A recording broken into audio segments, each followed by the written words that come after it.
मेरे को सही बता रहा हूं, बहुत मन करता है कुछ बच्चों को ऐसे मारूं कि भाई साहब सारी की सारी कामचोरी इनकी निकल जाए।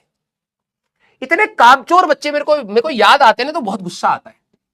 जरा ध्यान सुनो। केस 2। और ये बच्चे क्या करते हैं ना, बस अपनी कामचोरी को दूसरे के ऊपर ठेलते रहेंगे। सर मेरे साथ ना ये हो गया था, उसकी वजह से मैं पढ़ाई नहीं कर पाया। हाँ, और तू दिन भर रो तो पढ़ाई हो रही होगी तेरी। मेरे को कभी कभार जैसे मार्केट वार्केट में बच्चे मिल जाते हैं, ठीक है, अब चलो ठीक है, अब सामने आगे तो भगा भी नहीं सकते, ठीक है, ऊपर से वो कामचोर निकल जाए तो भाई मेरे को इतना गुस्सा आ रहा होता है ना, मन करता है यार चल पहली बार मिल रहा है इसलिए कुछ बोलूं नहीं।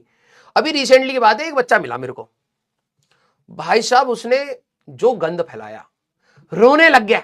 मैंने कहा भाई क्यों रो रहा है, ठीक है, सर मेरे साथ ये दिक्कत है, मेरे साथ वो दिक्कत। चल मैंने कहा चलो ठीक है भाई, इमोशनल हो रहा है, ठीक है, अभी नहीं डांटता हूं, ठीक है। हाँ और क्या, लोग कहेंगे ये किसके पास गया है, ये तो अलग से डांट रहा है उसको, ठीक है, कहीं इसी की वजह से तो नहीं रो रहा।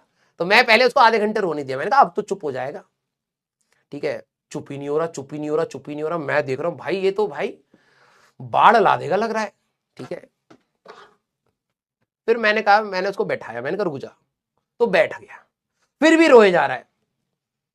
मैंने उसकी पहले प्रॉब्लम सुनी, मैंने कहा कि कहीं मैं ही तो ऐसा नहीं हूं कि मैं इमोशनली नहीं सोच पा रहा, बच्चा बहुत इमोशनल है। मैंने कहा ये भी हो सकता है। फिर मैं भी बैठ गया, मैंने कहा अब दोबारा बता। दोबारा कहानी बताते, फिर रो रहा है, और कहानी में कुछ नहीं है भाई, बिलीव मी, प्योर काम चोरी, प्योर काम। खुद कह रहा है सर पापा ने ना हमारी कोचिंग में वो लगवा दिया, ऑफलाइन कोचिंग में, उसमें सर इतने पैसे लग गए, और सर मैं पढ़ाई नहीं करी, अब रिजल्ट आएगा तो पापा क्या कहेंगे। प्योर काम चोरी झलक रही है, ठीक है। और मेरे अंदर का गुस्सा कंट्रोल नहीं हो रहा था। मैंने कहा कि इसके पापा इससे पहले इसको मारे, मैं ही मार के यहीं दफना देता हूं, ठीक है। हाँ, कम से कम उन पिताजी को जेल तो नहीं जाना पड़ेगा, मैं ही चला जाता, ठीक है। मसाला बिल्कुल नहीं है भाई, मैं बता नहीं सकता मेरे को कितना गुस्सा आ रहा था। फिर मैंने कहा चल ठीक है, हो सकता है बच्चे से गलती हो गई, मैं कितने मौके दे रहा हूं दिमाग में, चल हो सकता है इससे ना गलती हो गई होगी, ठीक है, भटक गया होगा रास्ता, ठीक है। तो मैंने उसको थोड़ा सा चुप कराया, मैंने कहा भाई कुछ खाएगा पिएगा। हाँ सर खाऊंगा। मैंने कहा हाँ कमी हो गई थी शरीर में तुम्हें, है ना, थोड़ी देर रो लिए तो। खिलाया, खाते समय भैया जूस अलग से चाहिए, समोसा अलग से। मैंने कहा अच्छा लो भैया खाओ। फिर मैंने कहा कि भाई देख जो तेरी प्रॉब्लम है ना, मैं बिल्कुल कंट्रोल कर रहा था गुस्सा, मैंने कहा भाई देख जो तेरी ये प्रॉब्लम है ना, इसका एक सोल्यूशन तो है। अचानक से भाई साहब चमक आ गई आंखों में, क्या सर क्या करूंगा सर। मैंने कहा पढ़ना पड़ेगा। कह रहा सर पढ़ना पड़ेगा। जो अचानक से उसकी चमक बिल्कुल अंधेरे में गई ना, उससे मुझे पता लग गया ये 100% कामचोर है। मेरे ये 15 रुपए खा गया, ठीक है, पिताजी के 1.5 लाख और मेरे 15 रुपए। मैं ईमानदारी से बता रहा हूं ये सच है, ठीक है, भले मैं उसको नाटकीय रूपांतरण करके समझा रहा हूं लेकिन सारी चीजें सच है। फिर मैंने कहा कि हाँ भाई पढ़ना ही पड़ेगा। कह रहा सर कहां से पढ़ूं। मैंने कहा यूट्यूब से पढ़ ले अभी वन शॉट। तो कह रहा सर मेरे को तो 11th आती नहीं। मैंने कहा कोशिश कर ले वन शॉट से पढ़ के, क्या पता कुछ फायदा हो जाए।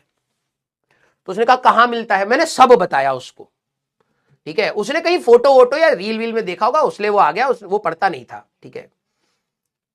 फिर उसको मैंने YouTube के बारे में बताया कि भाई देख ये मंजिल सीरीज चल रही है, इसमें सारे टीचर लगे हुए हैं, देख यहाँ पे 8-8 घंटा, 8 घंटा कौन पढ़ता है, ले बस। मैंने कहा भाई ये समोसा और ये इधर दे, आधा मैं गाय को खिला दूंगा, भाग यहां से। मैंने सूटम सूट भगाया। मैंने कहा भाई बहुत गुस्सा आ रहा है। मैंने कहा कट ले, मेरे को तू अच्छी तरीके से जानता नहीं है, ठीक है, हंसी मजाक की रील देखकर तू आ गया है, सोच रहा है कि भाई साहब डोज मिलेगा, दूंगा लात अभी, ठीक है। हाँ भाई तो मैंने छीना और मैंने भाई मैं भग जा बेटा यहां से, अब मेरा ना गुस्सा आ रहा है। मैंने उसको फिर बोला, मैंने कहा भाई देख मैं ना कामचोर लोगों को ना कुछ ज्यादा ज्ञान नहीं देता हूं, क्योंकि वो फिर कामचोरी करे, मेरा समय बर्बाद कर रहा है, तू कट ले यहां से। सूटम सूट कटा भाई, हाँ सूटम सूट कटा वो। हाँ तो इतना गुस्सा आता है ना, कहीं मैं भी पढ़ा रहा था ना, मुझे इतना गुस्सा आ रहा था उस बच्चे के बारे में सोच के कि भाई इतने कामचोरी, इतनी गलत काम खुद करो और फिर दूसरा सोल्यूशन दे तुम्हें, है, और वो सोल्यूशन दे भी रहा है तो फिर उसमें कह रहा अरे यार 8 घंटे कैसे पढ़े, मारू तुम्हें अभी। हाँ भाई साहब इतना गुस्सा आया ना मेरे को, लेकिन मैंने कहा चलो छोड़ो यार, ठीक है। अच्छी बात ये रखी पूरी जो कम्युनिकेशन हुई वो एटलीस्ट मेरा बच्चा नहीं था। अगर मेरा स्टूडेंट होता और वो ये कर रहा होता, भाई साहब मैं सही में पीटता उसको, ठीक है।